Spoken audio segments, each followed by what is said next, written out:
Adventure 2 of The Adventures of Sherlock Holmes.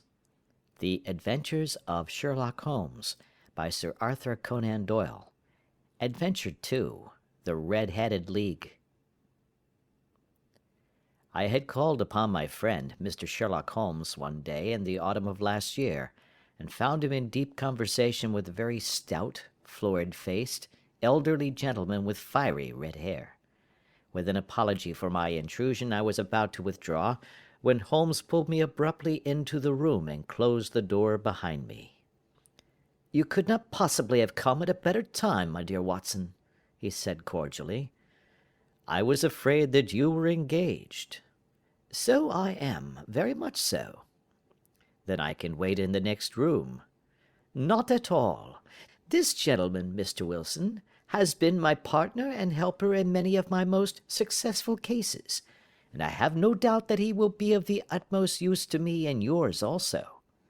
The stout gentleman half rose from his chair and gave a bob of greeting, with a quick little questioning glance from his small, fat, encircled eyes.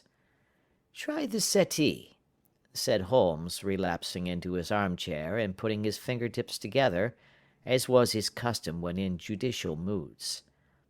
"I know, my dear Watson, that you share my love of all that is bizarre and outside the conventions and humdrum routine of everyday life. You have shown your relish for it by the enthusiasm which has prompted you to chronicle, and, if you will excuse my saying so, somewhat to embellish so many of my own little adventures." "Your cases have indeed been of the greatest interest to me," I observed. "You will remember that I remarked the other day, just before we went into the very simple problem presented by Miss Mary Sutherland, that for strange effects and extraordinary combinations we must go to life itself, which is always far more daring than any effort of the imagination." "A proposition which I took the liberty of doubting." "You did, Doctor, but none the less you must come round to my view, for otherwise I shall keep on piling fact upon fact on you until your reason breaks down under them and acknowledges me to be right. Now, Mr. Jabez Wilson here has been good enough to call upon me this morning, and to begin a narrative which promises to be one of the most singular which I have listened to for some time. You have heard me remark that the strangest and most unique things are very often connected not with the larger but with the smaller crimes, and occasionally, indeed, where there is room for doubt whether any positive crime has been committed. As far as I have heard, it is impossible for me to say whether the present case is an instance of crime or not, but the course of events is certainly among the most singular that I have ever listened to. Perhaps, Mr. Wilson, you would have the great kindness to recommence your narrative. I ask you not merely because my friend Dr. Watson has not heard the opening part, but also because the peculiar nature of the story makes me anxious to have every possible detail from your lips. As a rule, when I have heard some slight indication of the course of events, I am able to guide myself by thousands of other similar cases which occur to my memory. In the present instance, I am forced to admit that the facts are, to the best of my belief, unique." The portly client puffed out his chest with an appearance of some little pride, and pulled a dirty and wrinkled newspaper from the inside pocket of his greatcoat. As he glanced down the advertisement column, with his head thrust forward and the paper flattened out upon his knee, I took a good look at the man and endeavoured, after the fashion of my companion, to read the indications which might be presented by his dress or appearance. I did not gain very much, however, by my inspection. Our visitor bore every mark of being an average, commonplace British tradesman, obese, pompous, and slow. He wore rather baggy grey shepherd's check trousers, a not over-clean black frock-coat, unbuttoned in the front, and a drab waistcoat with a heavy brassy Albert chain, and a square pierced bit of metal dangling down as an ornament. A frayed top hat and a faded brown overcoat with a wrinkled velvet collar lay upon a chair beside him. Altogether, look as I would, there was nothing remarkable about the man save his blazing red head, and the expression of extreme chagrin and discontent upon his features.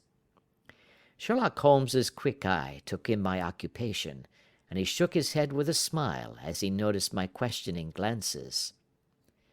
Beyond the obvious facts that he has at some time done manual labor, that he takes snuff, that he is a Freemason, that he has been in China, and that he has done a considerable amount of writing lately, I can deduce nothing else." Mr. Jabez Wilson started up in his chair, with his forefinger upon the paper, but his eyes upon my companion.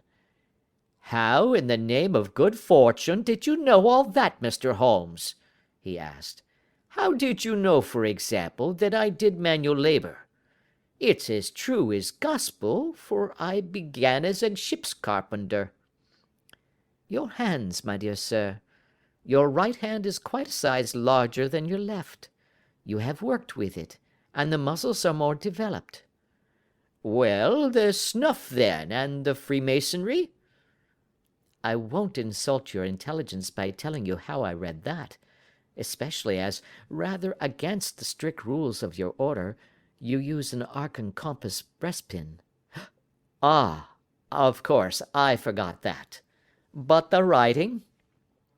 "What else can be indicated by that right cuff so very shiny for 5 inches, and the left one with the smooth patch near the elbow where you rested upon the desk?" "Well, but China?" "The fish that you have tattooed immediately above your right wrist could only have been done in China. I have made a small study of tattoo marks, and have even contributed to the literature of the subject. That trick of staining the fish's scales of a delicate pink is quite peculiar to China. When, in addition, I see a Chinese coin hanging from your watch chain, the matter becomes even more simple." Mr. Jabez Wilson laughed heavily. "Well, I never," said he. "I thought at first that you had done something clever, but I see that there was nothing in it after all." "I begin to think, Watson," said Holmes, "that I make a mistake in explaining. Omne ignoratum pro magnifico, you know, and my poor little reputation, such as it is, will suffer shipwreck if I am so candid. Can you not find the advertisement, Mr. Wilson?" "Yes, I have got it now," he answered with his thick red finger planted halfway down the column. "Here it is. This is what began it all. You just read it for yourself, sir." I took the paper from him and read as follows: "To the Red-Headed League. On account of the bequest of the late Ezekiah Hopkins, of Lebanon, Pennsylvania, USA, there is now another vacancy open which entitles a member of the League to a salary of £4 a week for purely nominal services.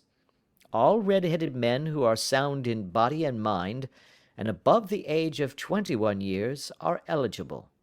Apply in person on Monday at 11 o'clock to Duncan Ross, at the offices of the League, 7 Pope's Court, Fleet Street."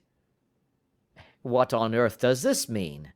I ejaculated after I had twice read over the extraordinary announcement. Holmes chuckled and wriggled in his chair, as was his habit when in high spirits. "It is a little off the beaten track, isn't it?" said he. "And now, Mr. Wilson, off you go at scratch and tell us all about yourself, your household, and the effect which this advertisement had upon your fortunes. You will first make a note, Doctor, of the paper and the date." "It is the Morning Chronicle of April 27, 1890, just 2 months ago." "Very good. Now, Mr. Wilson?" "Well, it is just as I have been telling you, Mr. Sherlock Holmes," said Jabez Wilson, mopping his forehead. "I have a small pawnbroker's business at Coburg Square, near the city. It's not a very large affair, and of late years it has not done more than just give me a living. I used to be able to keep 2 assistants, but now I only keep 1, and I would have a job to pay him but that he is willing to come for half wages so as to learn the business." "What is the name of this obliging youth?" asked Sherlock Holmes. "His name is Vincent Spaulding, and he's not such a youth either. It's hard to say his age. I should not wish a smarter assistant, Mr. Holmes, and I know very well that he could better himself and earn twice what I am able to give him. But, after all, if he is satisfied, why should I put ideas in his head?" "Why, indeed? You seem most fortunate in having an employee who comes under the full market price. It is not a common experience among employers in this age. I don't know that your assistant is not as remarkable as your advertisement." "Oh, he has his faults, too," said Mr. Wilson.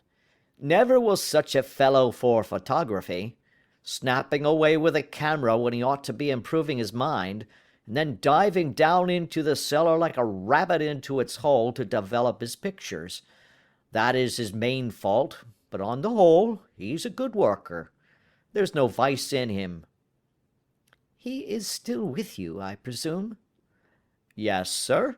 He and a girl of 14, who does a bit of simple cooking and keeps the place clean. That's all I have in the house, for I am a widower and never had any family. We live very quietly, sir, the three of us, and we keep a roof over our heads and pay our debts, if we do nothing more. The first thing that put us out was that advertisement. Spaulding, he came down into the office just this day 8 weeks, with this very paper in his hand, and he says, 'I wish to the Lord, Mr. Wilson, that I was a red-headed man.' 'Why that?' I asks. 'Why,' says he, 'here's another vacancy on the League of the Red-headed Men. It's worth quite a little fortune to any man that gets it, and I understand that there are more vacancies than there are men, so that the trustees are at their wits' end what to do with the money. If my hair would only change color, here's a nice little crib all ready for me to step into.' 'Why, what is it, then?' I asked. You see, Mr. Holmes, I am a very stay-at-home man, and as my business come to me instead of my having to go to it, I was often weeks on end without putting my foot over the doormat. In that way, I didn't know much of what was going on outside, and I was always glad of a bit of news. Have you never heard of the League of the Red-headed Men?" he asked with his eyes open. "Never." "Why, I wonder at that, for you are eligible yourself for one of the vacancies." "And what are they worth?" I asked. "Oh, merely a couple of hundred a year, but the work is slight, and it need not interfere very much with one's other occupations." Well, you can easily think that that made me prick up my ears, for the business has not been over good for some years, and an extra couple of hundred would have been very handy. "Tell me all about it," said I. "Well," said he, showing me the advertisement, "you can see for yourself that the League has a vacancy, and there is the address where you should apply for particulars. As far as I can make out, the League was founded by an American millionaire, Ezekiah Hopkins, who was very peculiar in his ways. He was himself red-headed, and he had a great sympathy for all red-headed men. So, when he died, it was found that he had left his enormous fortune in the hands of trustees, with instructions to apply the interest to the providing of easy berths to men whose hair is of that color. From all I hear, it is splendid pay and very little to do." "But," said I, "there would be millions of red-headed men who would apply." "Not so many as you might think," he answered. "You see, it is really confined to Londoners and to grown men. This American had started from London when he was young, and he wanted to do the old town a good turn. Then again, I have heard it is no use your applying if your hair is light red, or dark red, or anything but real bright, blazing, fiery red. Now, if you cared to apply, Mr. Wilson, you would just walk in. but perhaps it would hardly be worth your while to put yourself out of the way for the sake of a few £100. Now, it is a fact, gentlemen, as you may see for yourselves, that my hair is of a very full and rich tint, so that it seemed to me that if there was to be any competition in the matter, I stood as good a chance as any man that I had ever met. Vincent Spaulding seemed to know so much about it that I thought he might prove useful, so I just ordered him to put up the shutters for the day, and to come right away with me. He was very willing to have a holiday, so we shut the business up and started off for the address that was given us in the advertisement. I never hope to see such a sight as that again, Mr. Holmes. From north, south, east, and west, every man who had a shade of red in his hair had tramped into the city to answer the advertisement. Fleet Street was choked with red-headed folk, and Pope's Court looked like a coster's orange barrow. I should not have thought there were so many in the whole country as were brought together by that single advertisement. Every shade of color they were: straw, lemon, orange, brick, Irish setter, liver, clay. But, as Spaulding said, there were not many who had the real vivid, flame-colored tint. When I saw how many were waiting, I would have given it up in despair, but Spaulding would not hear of it. How he did it, I could not imagine, but he pushed and pulled and butted until he got me through the crowd, and right up to the steps which led to the office. There was a double stream upon the stair, some going up in hope, and some coming back dejected, but we wedged in as well as we could, and soon found ourselves in the office. "Your experience has been a most entertaining one," remarked Holmes, as his client paused and refreshed his memory with a huge pinch of snuff. "Pray continue your very interesting statement." "There was nothing in the office but a couple of wooden chairs and a deal table, behind which sat a small man with a head that was even redder than mine. He said a few words to each candidate as he came up, and then he always managed to find some fault in them which would disqualify them. Getting a vacancy did not seem to be such a very easy matter, after all. However, when our turn came, the little man was much more favorable to me than to any of the others, and he closed the door as we entered, so that he might have a private word with us. 'This is Mr. Jabez Wilson,' said my assistant, 'and he is willing to fill a vacancy in the league.' 'And he is admirably suited for it,' the other answered. 'He has every requirement. I cannot recall when I have seen anything so fine.' He took a step backward, cocked his head on one side, and gazed at my hair until I felt quite bashful. Then suddenly he plunged forward, wrung my hand, and congratulated me warmly on my success. 'It would be injustice to hesitate,' said he. 'You will, however, I am sure, excuse me for taking an obvious precaution.' With that he seized my hair in both his hands and tugged until I yelled with the pain. 'There is water in your eyes,' said he as he released me. 'I perceive that all is as it should be. But we have to be careful, for we have twice been deceived by wigs and once by paint. I could tell you tales of cobbler's wax which would disgust you with human nature.' He stepped over to the window and shouted through it at the top of his voice that the vacancy was filled. A groan of disappointment came up from below, and the folk all trooped away in different directions until there was not a red head to be seen except my own and that of the manager. 'My name,' said he, 'is Mr. Duncan Ross, and I am myself one of the pensioners upon the fund left by our noble benefactor. Are you a married man, Mr. Wilson? Have you a family?' I answered that I had not. His face fell immediately. 'Dear me,' he said gravely, 'that is very serious indeed. I am sorry to hear you say that. The fund was, of course, for the propagation and spread of the redheads as well as for their maintenance. It is exceedingly unfortunate that you should be a bachelor.' My face lengthened at this, Mr. Holmes, for I thought that I was not to have the vacancy after all, but after thinking it over for a few minutes he said that it would be all right. In the case of another, said he, the objection might be fatal, but we must stretch a point in favor of a man with such a head of hair as yours. When shall you be able to enter upon your new duties? Well, it is a little awkward, for I have a business already, said I. Oh, never mind about that, Mr. Wilson, said Vincent Spaulding. I shall be able to look after that for you. What would be the hours? I asked. 10 to 2. Now, a pawnbroker's business is mostly done of an evening, Mr. Holmes, especially Thursday and Friday evening, which is just before payday, so it would suit me very well to earn a little in the mornings. Besides, I knew that my assistant was a good man, and that he would see to anything that turned up. That would suit me very well, said I. And the pay?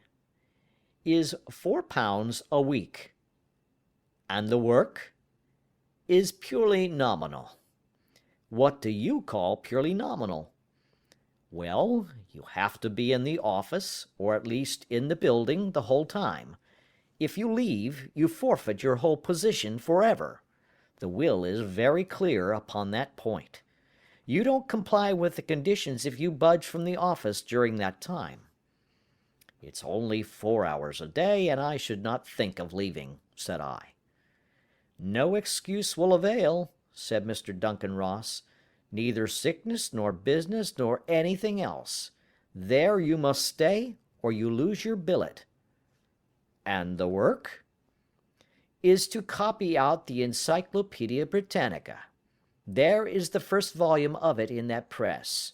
You must find your own ink, pens, and blotting paper, but we provide this table and chair. Will you be ready tomorrow? Certainly, I answered. Then good-bye, Mr. Jabez Wilson, and let me congratulate you once more on the important position which you have been fortunate enough to gain. He bowed me out of the room, and I went home with my assistant, hardly knowing what to say or do, I was so pleased at my own good fortune. Well, I thought over the matter all day, and by evening I was in low spirits again, for I had quite persuaded myself that the whole affair must be some great hoax or fraud, though what its object might be I could not imagine. It seemed altogether past belief that anyone could make such a will, or that they would pay such a sum for doing anything so simple as copying out the Encyclopedia Britannica. Vincent Spaulding did what he could to cheer me up, but by bedtime I had reasoned myself out of the whole thing. However, in the morning I determined to have a look at it anyhow, so I bought a penny bottle of ink, and with a quill pen and 7 sheets of foolscap paper, I started off for Pope's Court. Well, to my surprise and delight, everything was as right as possible. The table was set out ready for me, and Mr. Duncan Ross was there to see that I got fairly to work. He started me off upon the letter A, and then he left me, but would drop in from time to time to see that all was right with me.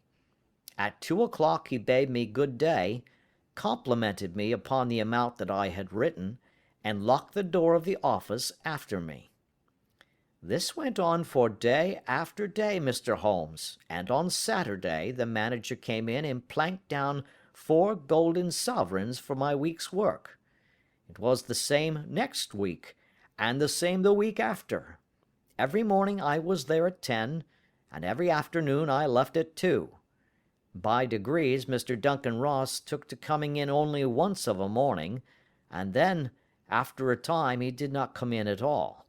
Still, of course, I never dared to leave the room for an instant, for I was not sure when he might come, and the billet was such a good one, and suited me so well, that I would not risk the loss of it. 8 weeks passed away like this, and I had written about abbots, and archery, and armor, and architecture in Attica, and hoped with diligence that I might get on to the bees before very long. It cost me something in foolscap, and I had pretty nearly filled a shelf with my writings, and then suddenly the whole business came to an end. To an end? Yes, sir, and no later than this morning. I went to my work as usual at 10 o'clock, but the door was shut and locked, with a little square of cardboard hammered on to the middle of the panel with a tack. Here it is, and you can read for yourself." He held up a piece of white cardboard about the size of a sheet of note paper. It read in this fashion: "The Red-Headed League is dissolved. October 9, 1890. Sherlock Holmes and I surveyed this curt announcement and the rueful face behind it, until the comical side of the affair so completely overtopped every other consideration that we both burst out into a roar of laughter. "I cannot see that there is anything very funny," cried our client, flushing up to the roots of his flaming head. "If you can do nothing better than laugh at me, I can go elsewhere." No, no," cried Holmes, shoving him back into the chair from which he had half risen. "I really wouldn't miss your case for the world. It is most refreshingly unusual. But there is, if you will excuse my saying so, something just a little funny about it.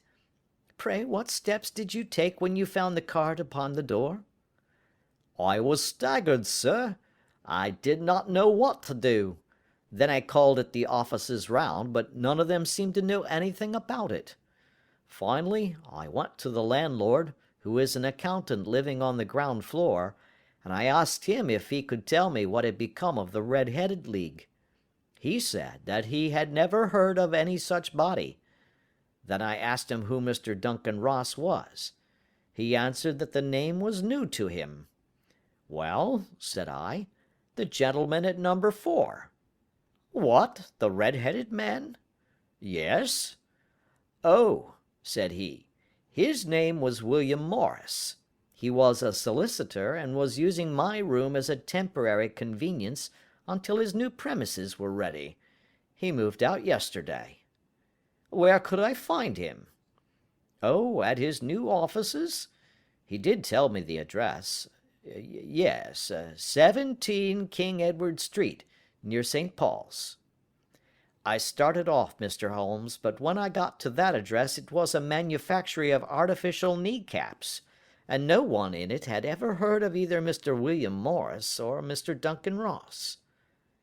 "And what did you do then?" asked Holmes. "I went home to Saxe Coburg Square, and I took the advice of my assistant. But he could not help me in any way. He could only say that if I waited I should hear by post. But that was not quite good enough, Mr. Holmes. I did not wish to lose such a place without a struggle. So, as I have heard that you were good enough to give advice to poor folk who were in need of it, I came right away to you." "And you did very wisely," said Holmes. "Your case is an exceedingly remarkable one, and I shall be happy to look into it. From what you have told me, I think it is possible that graver issues hang from it than might at first sight appear." "Grave enough," said Mr. Jabez Wilson. "Why, I have lost £4 a week." "As far as you are personally concerned," remarked Holmes, "I do not see that you have any grievance against this extraordinary league. On the contrary, you are, as I understand, richer by some £30, to say nothing of the minute knowledge which you have gained on every subject which comes under the letter A. You have lost nothing by them." "No, sir, but I want to find out about them, and who they are, and what their object was in playing this prank, if it was a prank, upon me. It was a pretty expensive joke for them, for it cost them £32. "We shall endeavor to clear up these points for you. And first, one or two questions, Mr. Wilson. This assistant of yours, who first called your attention to the advertisement, how long has he been with you?" "About a month, then." "How did he come?" "In answer to an advertisement." "Was he the only applicant?" "No, I had a dozen." "Why did you pick him?" "Because he was handy and would come cheap." At half wages, in fact. Yes. What is he like, this Vincent Spaulding? Small, stout built, very quick in his ways, no hair on his face, though he's not short of 30. Has a white splash of acid upon his forehead. Holmes sat up in his chair in considerable excitement. I thought as much, said he. Have you ever observed that his ears are pierced for earrings? Yes, sir. He told me that a gypsy had done it for him when he was a lad. Said Holmes, sinking back in deep thought. He is still with you? Oh, yes, sir. I have only just left him. And has your business been attended to in your absence? Nothing to complain of, sir. There's never very much to do of a morning. That will do, Mr. Wilson. I shall be happy to give you an opinion upon the subject in the course of a day or two. Today is Saturday, and I hope that by Monday we may come to a conclusion. Well, Watson, said Holmes when our visitor had left us, what do you make of it all? I make nothing of it, I answered frankly. It is a most mysterious business. As a rule, said Holmes, the more bizarre a thing is, the less mysterious it proves to be. It is your commonplace, featureless crimes which are really puzzling, just as a commonplace face is the most difficult to identify. But I must be prompt over this matter. What are you going to do, then? I asked. To smoke, he answered. It is quite a three-pipe problem, and I beg that you won't speak to me for 50 minutes.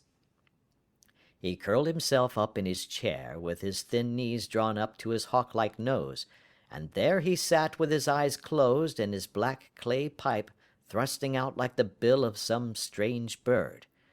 I had come to the conclusion that he had dropped asleep, and indeed was nodding myself, when he suddenly sprang out of his chair with the gesture of a man who has made up his mind, and put his pipe down upon the mantelpiece. "Sarasate plays at St. James's Hall this afternoon," he remarked. "What do you think, Watson? Could your patient spare you for a few hours?" I have nothing to do today. My practice is never very absorbing. Then put on your hat and come. I am going through the city first, and we can have some lunch on the way. I observe that there is a good deal of German music on the programme, which is rather more to my taste than Italian or French. It is introspective, and I want to introspect. Come along." We travelled by the Underground as far as Aldersgate, and a short walk took us to Saxe Coburg Square, the scene of the singular story which we had listened to in the morning. It was a poky, little, shabby, genteel place, where 4 lines of dingy, 2-storied brick houses looked out into a small railed-in enclosure, where a lawn of weedy grass and a few clumps of faded laurel bushes made a hard fight against a smoke-laden and uncongenial atmosphere. 3 gilt balls and a brown board with Jabez Wilson in white letters upon a corner house announced the place where our red-headed client carried on his business. Sherlock Holmes stopped in front of it with his head on one side and looked it all over, with his eyes shining brightly between puckered lids. Then he walked slowly up the street, and then down again to the corner, still looking keenly at the houses. Finally he returned to the pawnbroker's, and, having thumped vigorously upon the pavement with his stick 2 or 3 times, he went up to the door and knocked. It was instantly opened by a bright-looking, clean-shaven young fellow, who asked him to step in. "Thank you," said Holmes. "I only wish to ask you how you would go from here to the Strand." "Third right, 4th left," answered the assistant promptly, closing the door. "Smart fellow, that," observed Holmes as we walked away. "He is, in my judgment, the 4th smartest man in London, and for daring I am not sure that he has not a claim to be 3rd. I have known something of him before." "Evidently," said I, "Mr. Wilson's assistant counts for a good deal in this mystery of the Red-Headed League. I am sure that you inquired your way merely in order that you might see him. Not him. What then? The knees of his trousers. And what did you see? What I expected to see.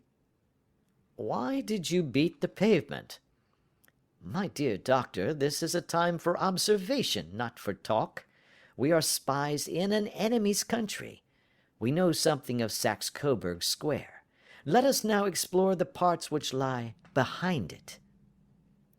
The road in which we found ourselves as we turned round the corner from the retired Saxe-Coburg Square presented as great a contrast to it as the front of a picture does to the back. It was one of the main arteries which conveyed the traffic of the city to the north and west. The roadway was blocked with the immense stream of commerce flowing in a double tide inward and outward, while the footpaths were black with the hurrying swarm of pedestrians. It was difficult to realize, as we looked at the line of fine shops and stately business premises, that they really abutted on the other side upon the faded and stagnant square which we had just quitted. "Let me see," said Holmes, standing at the corner and glancing along the line. "I should like just to remember the order of the houses here. It is a hobby of mine to have an exact knowledge of London. There is Mortimer's, the tobacconist, the Coburg branch of the City and Suburban Bank, the Vegetarian Restaurant, and McFarlane's carriage-building depot. That carries us right on to the other block. And now, doctor, we've done our work, so it's time we had some play. A sandwich and a cup of coffee, and then off to Violin Land, where all is sweetness and delicacy and harmony, and there are no red-headed clients to vex us with their conundrums." My friend was an enthusiastic musician, being himself not only a very capable performer, but a composer of no ordinary merit. All the afternoon he sat in the stalls, wrapped in the most perfect happiness, gently waving his long, thin fingers in time to the music, while his gently smiling face and his languid, dreamy eyes were as unlike those of Holmes the sleuth-hound, Holmes the relentless, keen-witted, ready-handed criminal agent, as it was possible to conceive. In his singular character, the dual nature alternately asserted itself, and his extreme exactness and astuteness represented, as I have often thought, the reaction against the poetic and contemplative mood which occasionally predominated in him. The swing of his nature took him from extreme languor to devouring energy, and as I knew well, he was never so truly formidable as when, for days on end, he had been lounging in his armchair amid his improvisations and his black-letter editions. Then it was that the lust of the chase would suddenly come upon him, and that his brilliant reasoning power would rise to the level of intuition, until those who were unacquainted with his methods would look askance at him as on a man whose knowledge was not that of other mortals. When I saw him that afternoon so enwrapped in the music at St. James's Hall, I felt that an evil time might be coming upon those whom he had set himself to hunt down. "You want to go home, no doubt, doctor?" he remarked as we emerged. "Yes, it could be as well." "And I have some business to do which will take some hours. This business at Coburg Square is serious." "Why serious?" "A considerable crime is in contemplation. I have every reason to believe that we shall be in time to stop it. But today being Saturday rather complicates matters. I shall want your help tonight." "At what time?" 10 will be early enough. I shall be at Baker Street at 10. "Very well. And, I say, doctor, there may be some little danger, so kindly put your army revolver in your pocket." He waved his hand, turned on his heel, and disappeared in an instant among the crowd. I trust that I am not more dense than my neighbors, but I was always oppressed with a sense of my own stupidity in my dealings with Sherlock Holmes. Here I had heard what he had heard, I had seen what he had seen, and yet from his words it was evident that he saw clearly not only what had happened, but what was about to happen, while to me The whole business was still confused and grotesque. As I drove home to my house in Kensington, I thought over it all, with the extraordinary story of the red-headed copier of the encyclopedia, down to the visit to Saxe Coburg Square, and the ominous words with which he had parted from me. What was this nocturnal expedition, and why should I go armed? Where were we going, and what were we to do? I had the hint from Holmes that this smooth-faced pawnbroker's assistant was a formidable man, a man who might play a deep game. I tried to puzzle it out, but only gave it up in despair and set the matter aside until night should bring an explanation. It was 9:15 when I started from home and made my way across the park, and so through Oxford Street to Baker Street. 2 hansoms were standing at the door, and as I entered the passage I heard the sound of voices from above. On entering his room, I found Holmes in animated conversation with 2 men, one of whom I recognized as Peter Jones, the official police agent, while the other was a long, thin, sad-faced man with a very shiny hat and oppressively respectable frock coat. "Ha! Our party is complete," said Holmes, buttoning up his pea-jacket and taking his heavy hunting crop from the rack.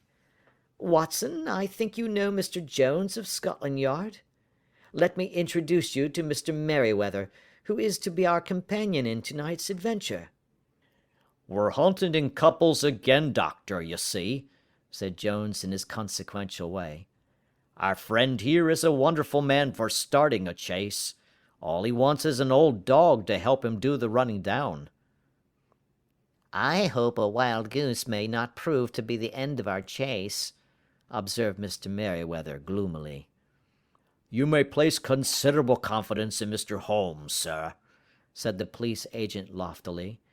"He has his own little methods, which are, if you won't mind my saying so, just a little too theoretical and fantastic, but he has the makings of a detective in him.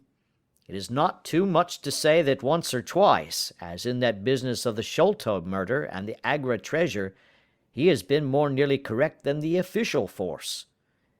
"Oh, if you say so, Mr. Jones, it is all right," said the stranger with deference. "Still, I confess that I miss my rubber. It is the first Saturday night for 27 years that I have not had my rubber."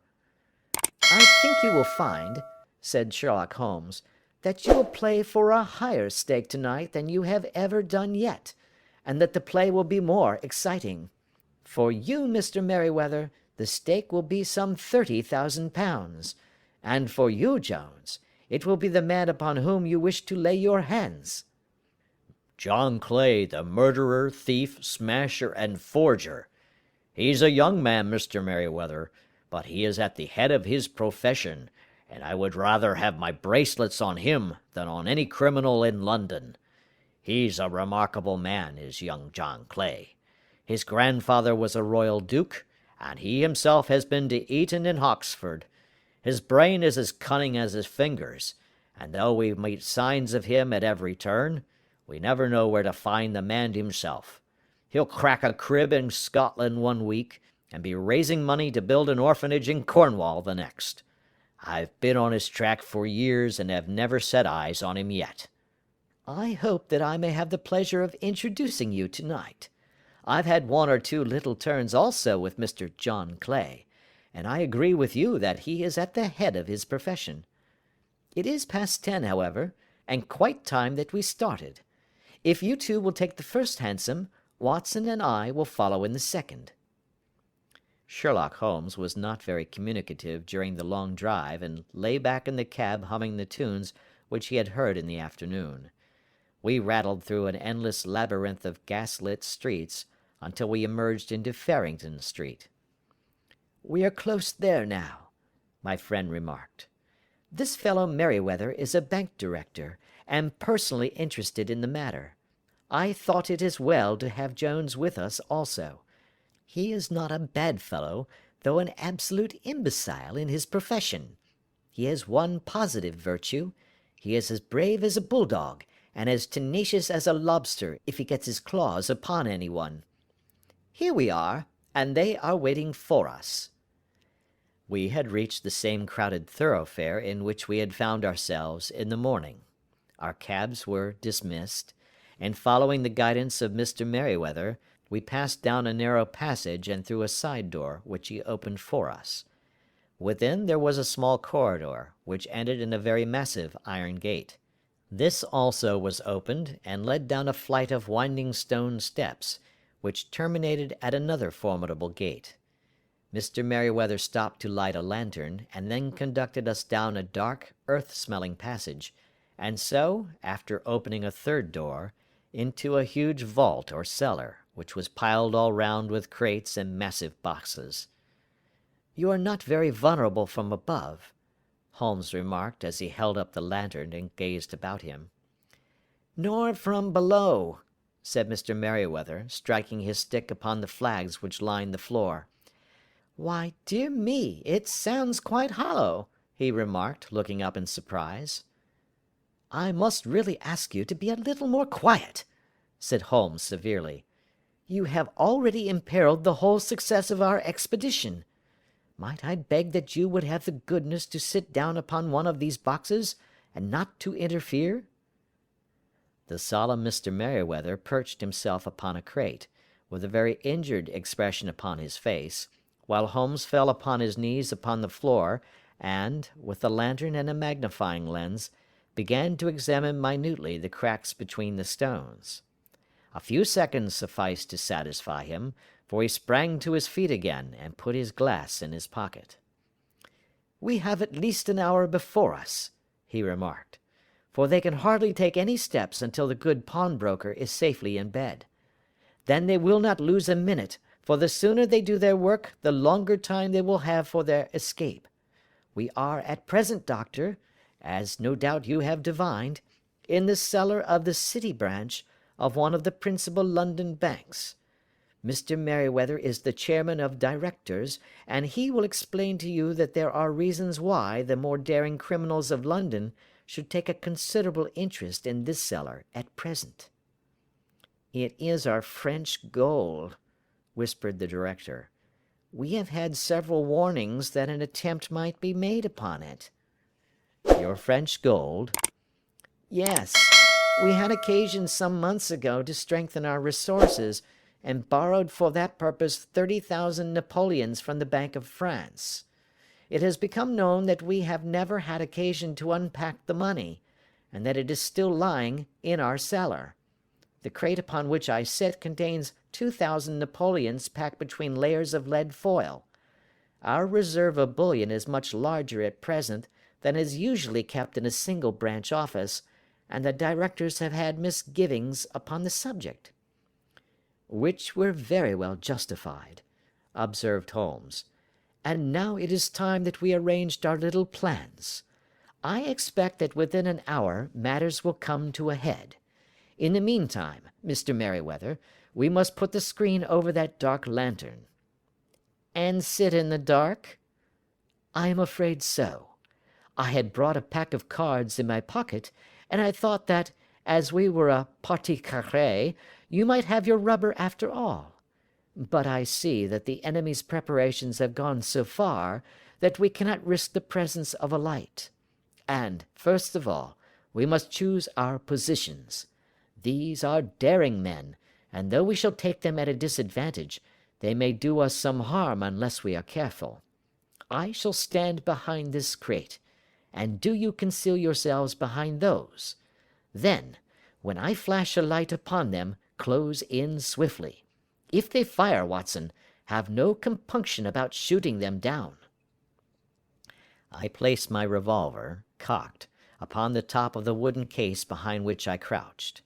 Holmes shot the slide across the front of his lantern and left us in pitch darkness, such an absolute darkness as I have never before experienced. The smell of hot metal remained to assure us that the light was still there, ready to flash out at a moment's notice. To me, with my nerves worked up to a pitch of expectancy, there was something depressing and subduing in the sudden gloom, and in the cold, dank air of the vault. "They have but one retreat," whispered Holmes.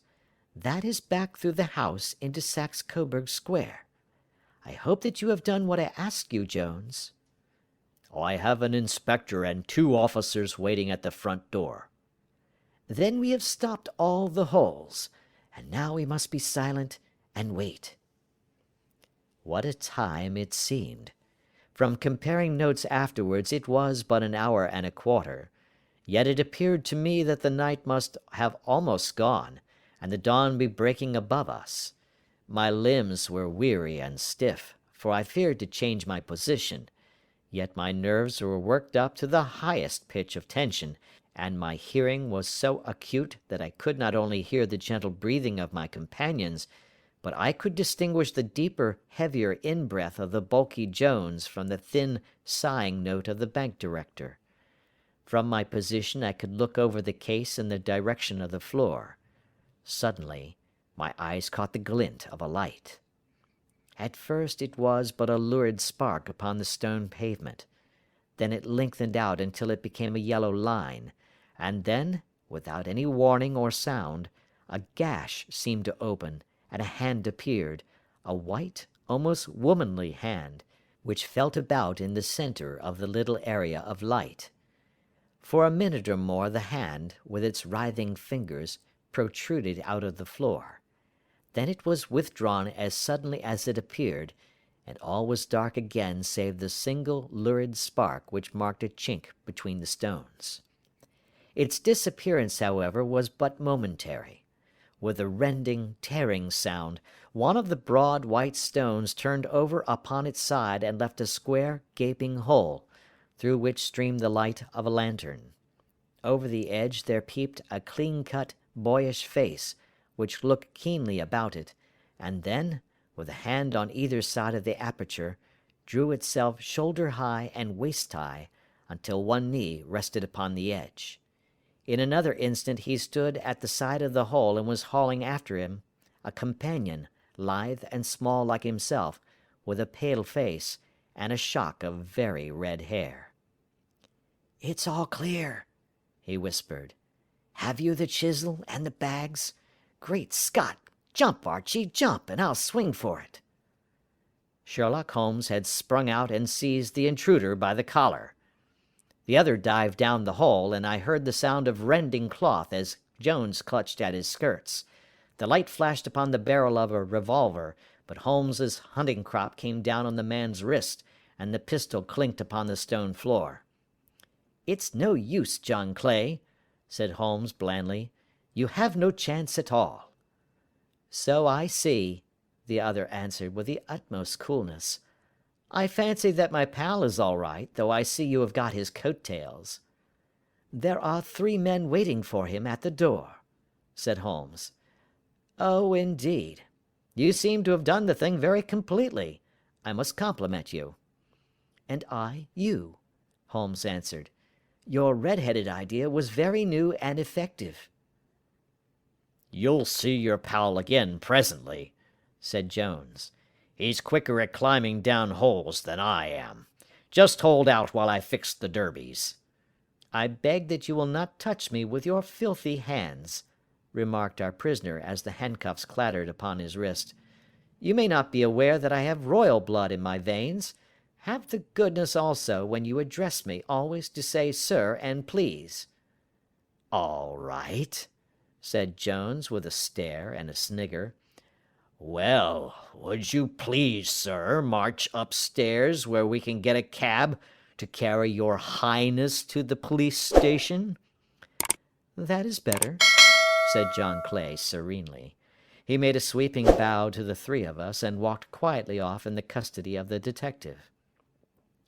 "Really, Mr. Holmes," said Mr. Merryweather, as we followed them from the cellar, "I do not know how the bank can thank you or repay you. There is no doubt that you have detected and defeated in the most complete manner one of the most determined attempts at bank robbery that have ever come within my experience." "I have had 1 or 2 little scores of my own to settle with Mr. John Clay," said Holmes. "I have been at some small expense over this matter, which I shall expect the bank to refund, but beyond that I am amply repaid by having had an experience which is in many ways unique, and by hearing the very remarkable narrative of the Red-Headed League. You see, Watson, he explained in the early hours of the morning, as we sat over a glass of whiskey and soda in Baker Street, it was perfectly obvious from the first that the only possible object of this rather fantastic business of the advertisement of the League, and the copying of the encyclopedia, must be to get this not over-bright pawnbroker out of the way for a number of hours every day. It was a curious way of managing it, but really it would be difficult to suggest a better. The method was no doubt suggested to Clay's ingenious mind by the colour of his accomplice's hair. The £4 a week was a lure which must draw him, and what was it to them, who were playing for thousands? They put in the advertisement, one rogue has the temporary office, the other rogue incites the man to apply for it, and together they managed to secure his absence every morning in the week. From the time that I heard of the assistant having come for half wages, it was obvious to me that he had some strong motive for securing the situation. But how could you guess what the motive was? Had there been women in the house, I should have suspected a mere vulgar intrigue. That, however, was out of the question. The man's business was a small one, and there was nothing in his house which could account for such elaborate preparations, and such an expenditure as they were at. It must then be something out of the house. What could it be? I thought of the assistant's fondness for photography, and his trick of vanishing into the cellar. The cellar! There was the end of this tangled clue.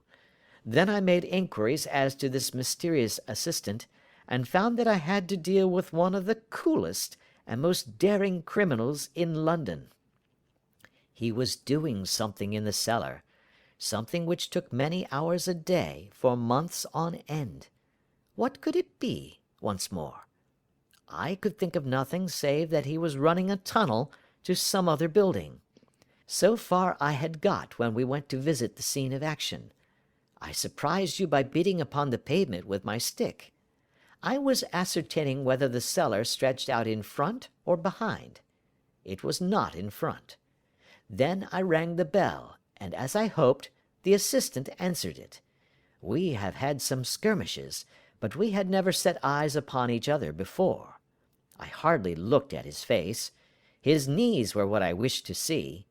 You must yourself have remarked how worn, wrinkled, and stained they were.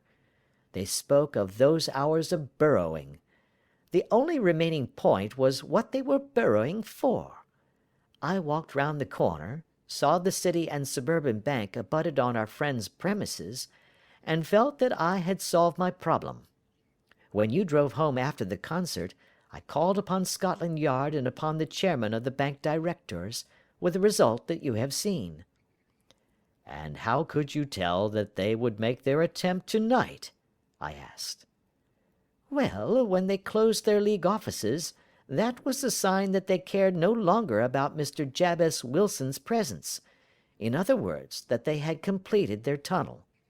But it was essential that they should use it soon, as it might be discovered, or the bullion might be removed. Saturday would suit them better than any other day, as it would give them 2 days for their escape. For all these reasons, I expected them to come tonight. You reasoned it out beautifully, I exclaimed in unfeigned admiration. It is so long a chain, and yet every link rings true. It saved me from ennui, he answered, yawning. Alas, I already feel it closing in upon me.